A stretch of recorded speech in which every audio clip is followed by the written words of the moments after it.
Fui fazer uma visita hoje numa dessas casas que vende coisa antiga, revista, livro, e me deparei lá com uma quantidade grande.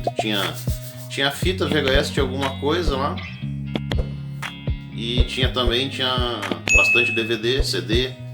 Então eu achei alguns de VHS que me interessou lá.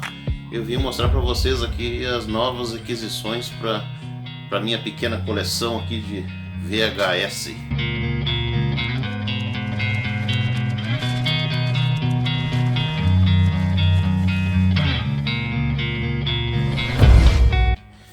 A primeira fita foi essa aqui,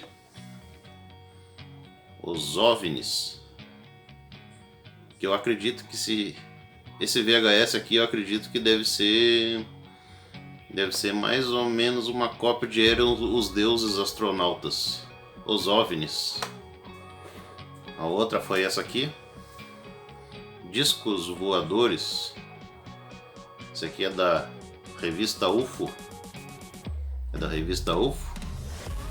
Discos Voadores.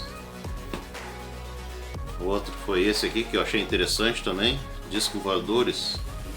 É um documentário também da revista UFO. A data dele é de...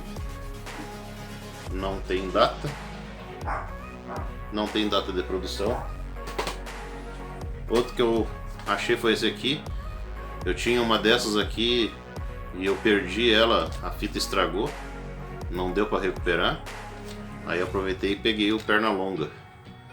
É bem legal esse desenho. Outra que eu achei foi essa aqui da revista Caras. Eu não tenho esse filme, o Platoon, ele. Aí eu peguei o Platoon. É um clássico. Independente de ser versão da revista Caras, vale a pena fazer parte da coleção também, Platoon. E o último que eu peguei foi esse aqui, que eu nunca tinha visto. Chaves dublado. Os Toreadores. Isso aqui é clássico, é difícil de achar isso aqui. Isso aqui foi um achado, isso aqui. Mas já valeu o garimpo já. É isso aí, pessoal. Espero que tenha gostado do vídeo aí. Ao todo deu 6. Ao todo deu 6. 6 achados. Mas já valeu a pena já, a garimpada já. Espero que tenha gostado do vídeo aí. Não esquece de se inscrever no canal, deixa aquele like e deixa teu comentário. E valeu, até o próximo vídeo.